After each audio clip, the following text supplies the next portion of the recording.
इन लोगों ने प्रशासन को और शासन को दोनों को मजाक बना के रख दिया है।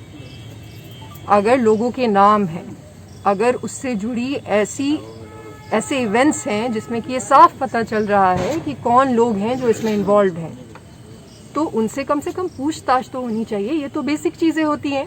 प्रशासन की बेसिक चीज़ क्या है कि अगर कुछ भी इस तरीके का कोई भी हादसा होता है तो जितने भी लोगों पे शक है आप सबको गिरफ्तार करके और उनसे पूछताछ करिए। तो ऐसा तो इन्होंने कुछ भी किया नहीं है अभी तक। ये यहाँ का एक तमाशा बन गया है।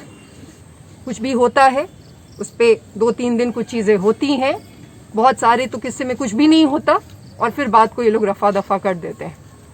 रिस्पॉन्सिवनेस होनी चाहिए। अगर प्रशासन इस पर कुछ भी काम कर रहा है तो सबसे पहले तो आप परिजनों को इन्फॉर्म करिए कि आपने क्या किया उस पर। एक पूरा परिवार है जो कि तहस नहस हो जाता है किसी के गुजर जाने से, बट इनको नहीं लाइफ का वैल्यू है, नहीं किसी भी चीज़ का वैल्यू है। एक नेक्सस है मधुबनी दरभंगा में, मेडिकल नेक्सस क्या है ये सब जानते हैं।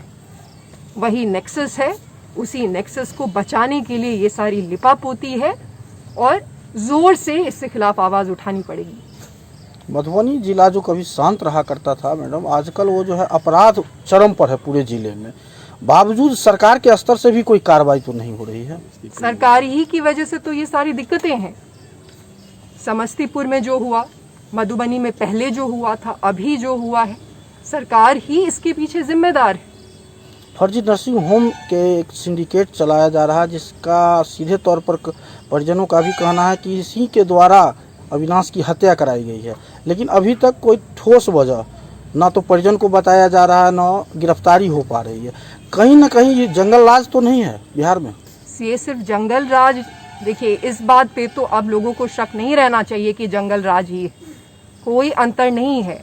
जंगल राज क्या होता है कि उसमें ऐसे ही कहीं भी दिन दहाड़े किसी की हत्या हो जाती है, किसी को भी उठा लिया जाता है, किसी को इतनी बेरहमी से मार दिया जाता है, यही तो जंगल राज होता है। तो ये जो व्यवस्था जो नीतीश जी चला रहे हैं वो उसमें, और जो जंगल राज की परिभाषा उसमें तो कोई अंतर नहीं है। आपकी मांग सरकार प्रशासन से क्या है?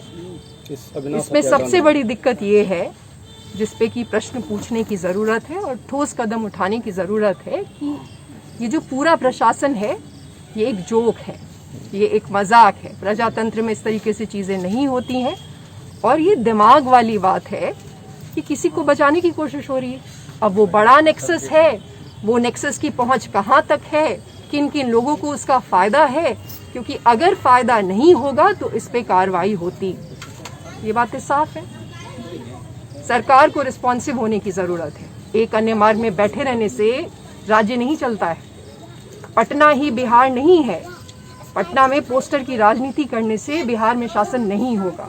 तो सरकार को ज़रूरत है कि वो कार्रवाई करे, और समीक्षा तो किया ही करते हैं मुख्यमंत्री जी।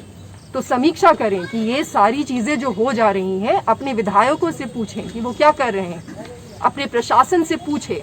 जिस तरीके से एक परिवार आतुर है ये जानने के लिए कि क्या हुआ, वैसे मुख्यमंत्री की जिम्मेदारी होती है कि वो उतने ही आतुरता के साथ ये पता लगाए कि वो दुर्घटना जो हो गई उसमें क्या हुआ।